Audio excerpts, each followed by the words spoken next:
ever been in love and found that it made you feel frustrated, depressed, or maybe even fearful? I can show you how to break that pattern. Welcome to Theresa's Tips for Transcendence. This is the second in my Conscious Relationship series of videos, and today's topic is Divine Love. I'm Theresa Valenzuela, author of Penelope and the Divine, a fictional personal narrative about a sensual woman born with special powers and her journey through the world of erotic dance and towards spiritual transcendence. I just saw the movie Eat, Pray, Love, and what I thought was so interesting about it is the two main characters feel terror and anxiety about being in love. They feel so much pain about being in love. Now, so many people feel this way about being in love, and I know I used to feel this way too when I was dating in my 20s. Instead of recognizing that joy and elation are part and parcel of being in love, they focus on the past, on pain and possession and drama, and possibly just become obsessed with the object of their affection. I'd like to offer a different way of being in love. Just as with any other issue, being in the moment, or what Eckhart Tolle calls being present, can cure almost anything. It's impossible to feel a negative emotion, or especially a negative emotion from the past, when you're in presence, because when you're in presence or in the moment, the past does not exist. The only thing that exists is the present moment. From this place, it's easy to recognize that being in love is just one theme of the universal expression of love.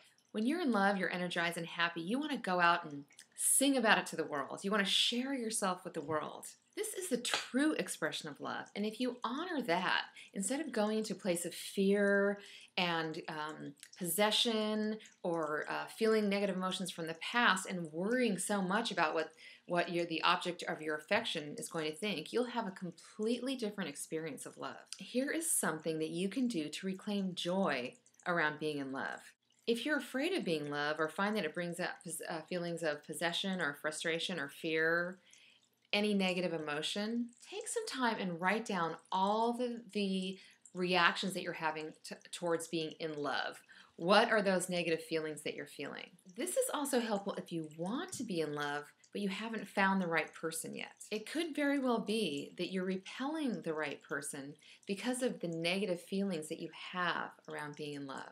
That's why it's very important to take a little bit of time and dig down deep and write down what all your negative feelings about love are. Okay, once you've done that, write down all the wonderful things that you feel about being in love. They're easier to get to when you kind of get rid of the yucky stuff. Once you've acknowledged that there's yucky stuff there, underneath that are good feelings. Does being in love make you feel happier or more joyful? Or what are all the positive feelings that you get? Does it make you want to go pet a puppy, or does it make you feel more sexy?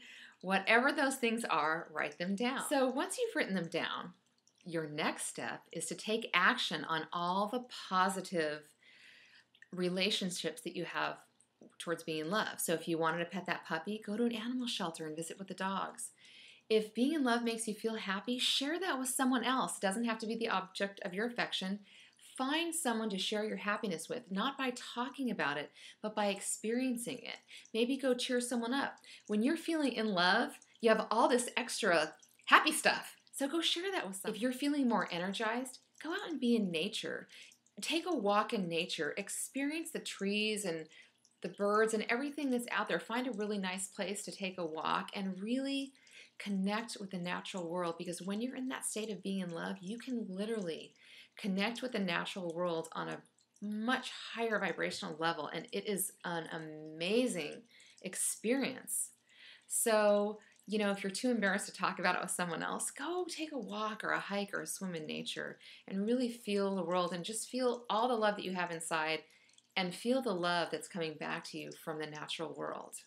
It's a wonderful experience. If being in love makes you feel a little bit more sexy than you normally feel, go out and buy some clothes that will express that and wear them. You don't have to tell anybody what you're doing or share them with anyone else. You don't have to spend a lot of money. But it's a way for you to experience the juicy feelings that come with being in love. And it's fun. Let's face it, it's fun. So why am I telling you to do all these silly things? Well, the truth is, when you do these things, when you recognize how really wonderful it is to be in love and to feel love and to share that, what you're doing is you're taking those feelings of love and taking them to a higher level. So what you're doing is you're taking the feelings of love and bringing them into service to yourself, to humanity, and to the divine. So you're literally lifting the feelings up into a divine level of love, which is really where it belongs. When we bring those feelings of love down and feel sadness and sorrow and pain and confusion and confliction about being in love, we are completely missing the point. Also, the best part about this, and you may think this sounds kind of crazy, but the truth is, the fact that you're in love with someone else is really none of their business. When you take your feelings of love and bring them up into the realm of the divine, they're a gift. And it really doesn't so much have anything to do with the other person because, as I said in the first video in my Conscious Relationships series of videos, all perception is projection. So that other person really doesn't exist. It's just you. It's you feeling love for them and you experiencing those feelings of love. So it really has nothing at all to do with them. So there's nothing at all to be scared of. So what do I mean by there's nothing outside of you? Well, basically, your world is a projection of your unconscious mind. Your thoughts create your reality. What you perceive, you create.